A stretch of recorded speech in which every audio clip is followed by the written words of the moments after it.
difficulty.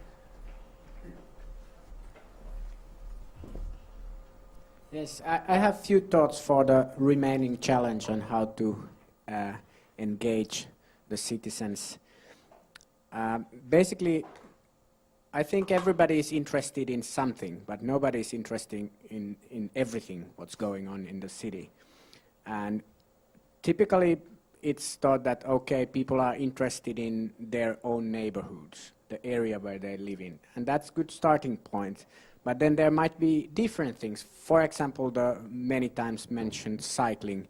That unites very many people across the city around a theme. So there are like thematic and space-related way to engage people.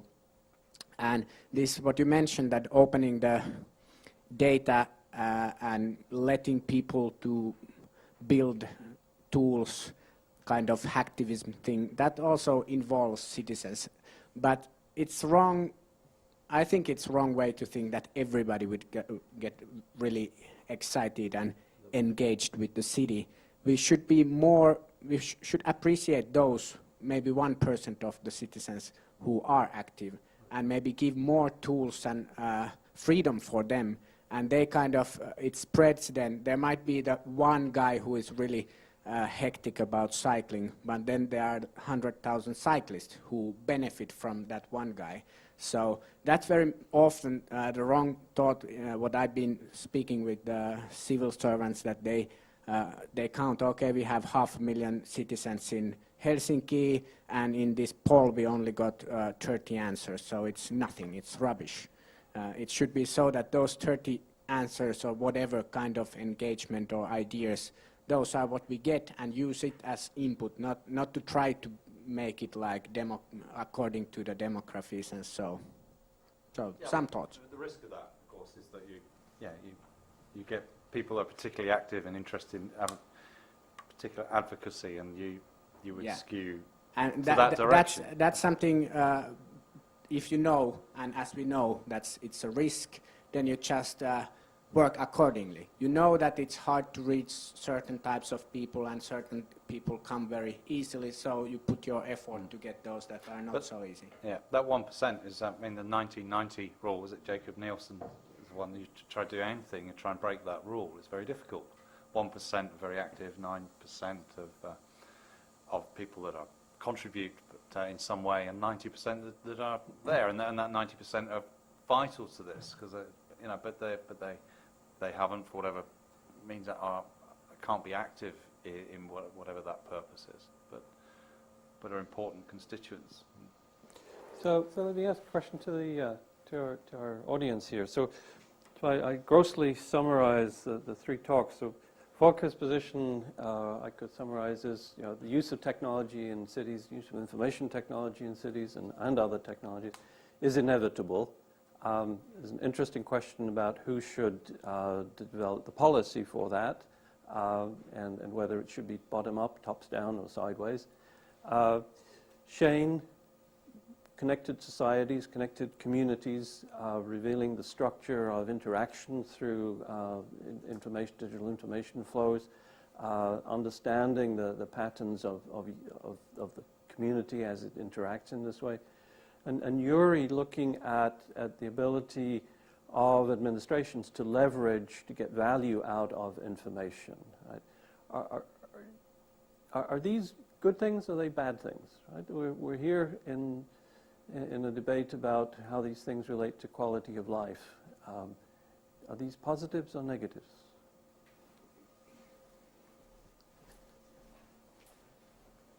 Well, I would say very much they're positives, and let me give you an example of something that we did recently in Portland. I chaired the Central City Plan, which is about a 3-year process to develop a 25-year plan for the city.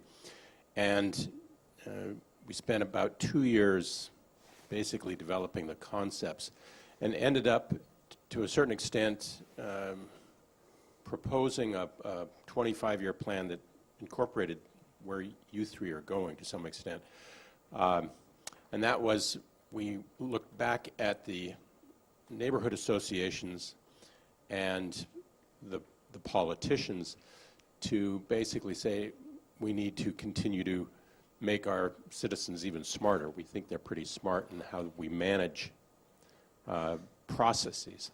And then we looked at the various bureaus, environmental services, planning, permits, development services, and others, and said now go to the IBMs and other corporations who have some of the tools to manage the processes that we know we're going to get into as the city continues to get more and more complex. So it's basically trying to be very positive and look at all of these tools and processes that are becoming increasingly available.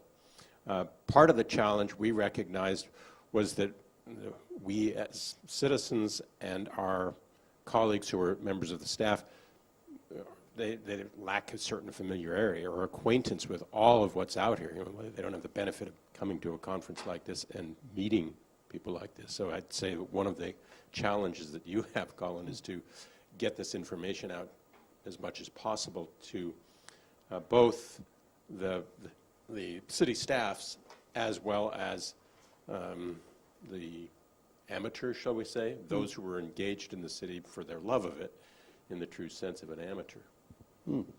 Very thoughtful. Thank you, Chet. Having a chance to think about your question a bit more, what to do, what not to do, it comes back to your point too. I think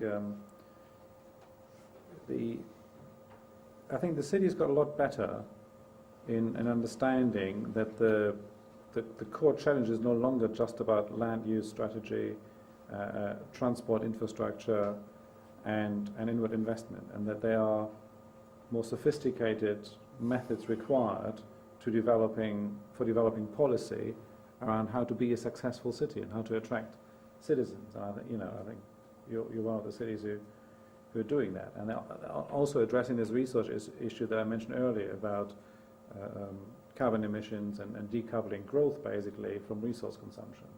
And I think a lot of cities are just getting better, and I think that as a new skill will ripple through quite quickly through cities around the world, because it's discussed and explained in the language of city planners and leaders. And we've been to a lot of events where people talk to each other about that. The problem we have as the technologists, as the sort of new boys in that debate, we created a professional language to try to explain to city leaders what they should do about technology, and we're still working out exactly what works there and what doesn't work there. And we haven't developed the languages actually needed for a citizen to understand why a city should invest more or less money in technology. So that's why I would start. I would start in a strategy and policy framework for technology in the city, and be very clear that that has to be explained to the citizens through a political process, like San Francisco has done under Chris Vane and Gavin Newsom. And I think that's exactly why I would start. The bit I would get away from is delivery of technology. There haven't been too many government departments who've been particularly successful in technology delivery and execution. The problem is it leads you into a discussion on outsourcing and strategic sourcing straight away, and it cuts out the small to medium enterprise. So the second bit I would probably invest in is procurement policies and strategies on how you combine delivery through the large enterprise, the stuff that Jurij has shown, and the involvement of the small to medium enterprise that I think is at the heartbeat of a dynamic city around new jobs and economic growth in cities. If I may, I think one of the things that we learned in doing these experiments was selling technology to cities, as Volker says, you can't do it. You need to sell a result to a city that they can understand, right? So when we did this work in Ontario, a minister came around by mistake, I guess, from Ottawa, and said, "What's going on here?" And they showed him what was going on, said, "Hey, we can save a lot of money on this." And so our sales team sort of pushed on our software group, and they put this into product. And basically now they're trying to sell this product to all of the the regions in Canada. You know, yeah, selling technology, forget about it. But if you know, the people we work with, the CIO in Cambridge, he got it right away. I mean, he could see how money was going to get saved. He could see how he wouldn't have to get into fractious debates with other parts of the city.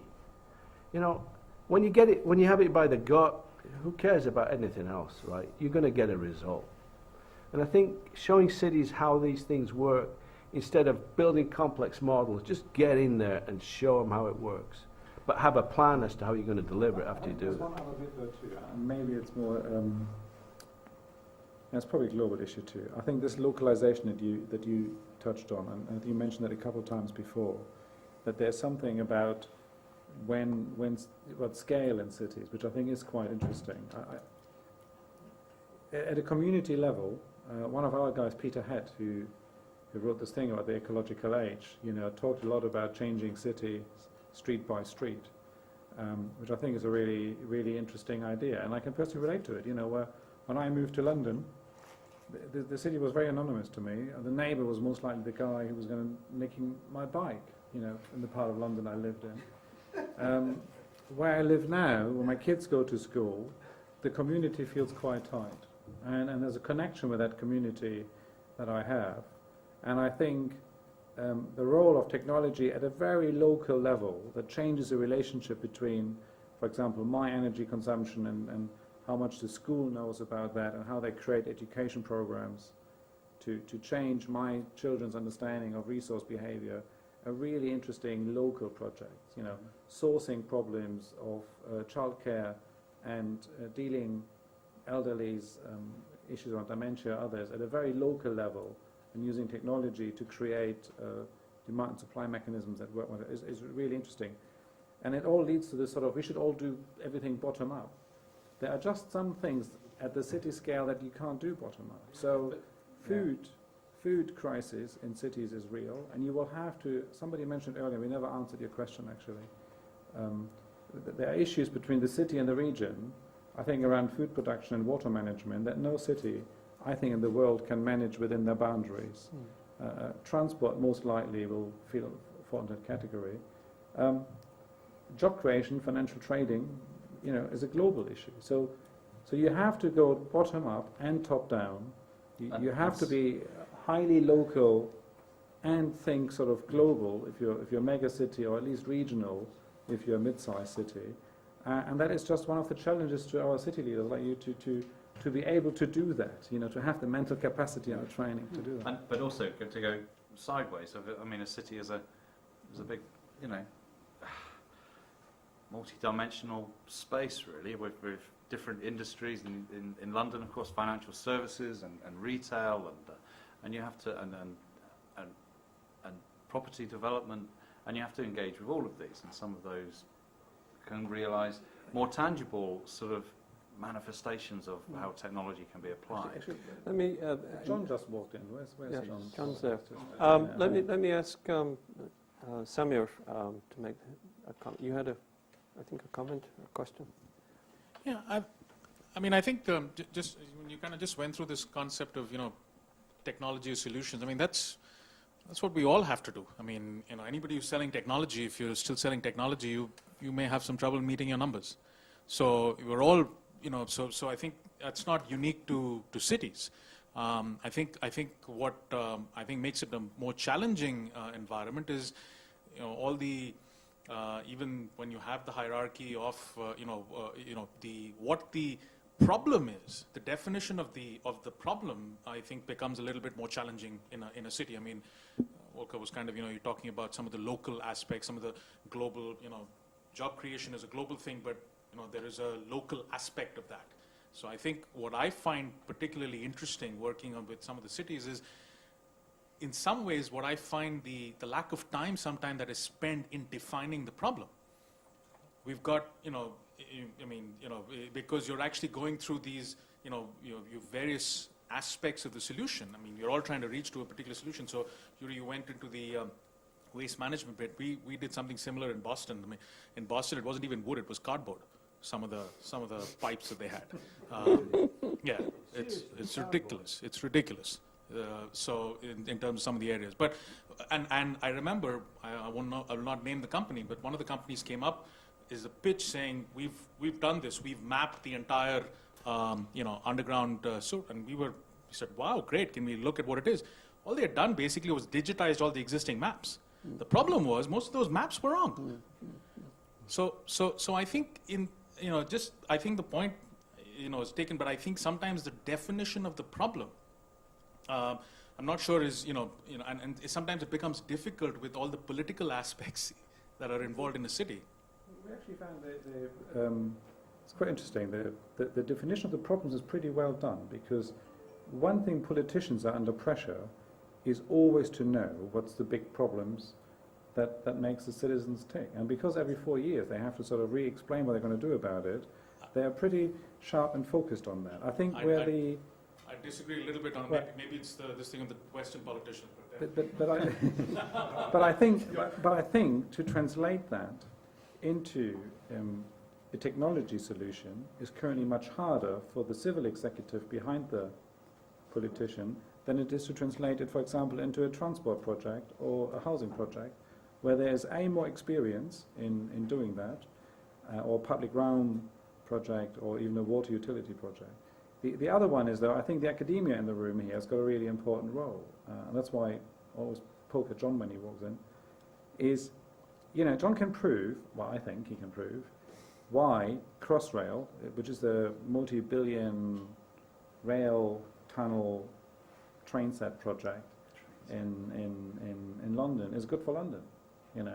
We certainly believe it's good for us as a company, but we think it's good for it is good for London because we have a capacity issue on rail infrastructure, and it will change that. It will further transform the east of London, and we can prove that. So we can prove why 10 billion, 11 billion is a good investment in transport, and it's quite a crude analysis, I think.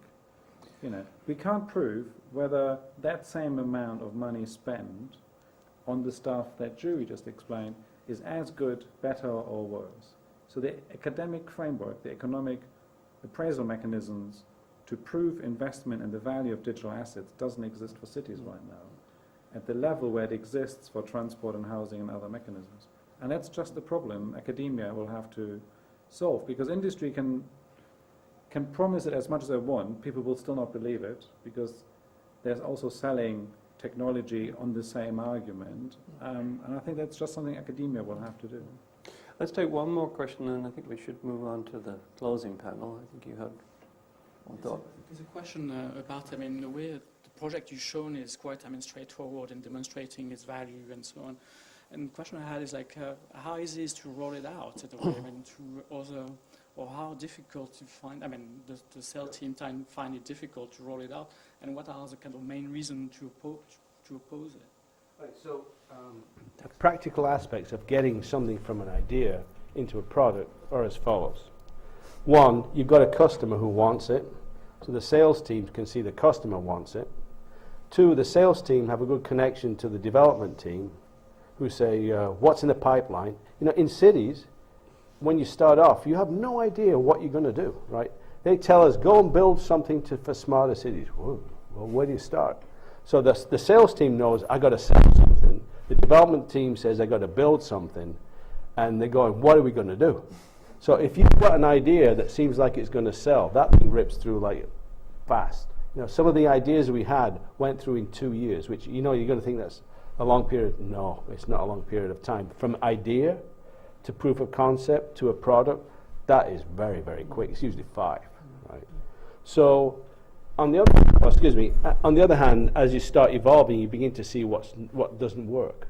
So the initial ideas that you had turned out they were good for one area, but they didn't cover enough. They didn't cover enough for the sales team. So we're learning now. We're learning that in many areas in growth markets, water is a huge issue to be dealt with, management of water. We know that in mature cities, security and safety, so video analytics that provides an analysis of situational problem is an important part of the thing. Energy management, smart meters, transportation, big issue, but not a lot of desire to spend on it. Right? In the US, unless the federal transportation groups are involved, there's not a lot of money. Of course, you're digging tunnels and putting railways in London, that's a good piece of work. All right. No, I think we really do need to move on at this point. That is the point, is that that's capital and that's revenue. And that is the fiscal issue that we have with local government.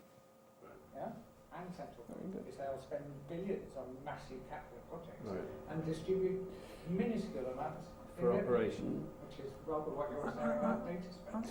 Let us then close, because otherwise Juri's going to get dragged out by the hook.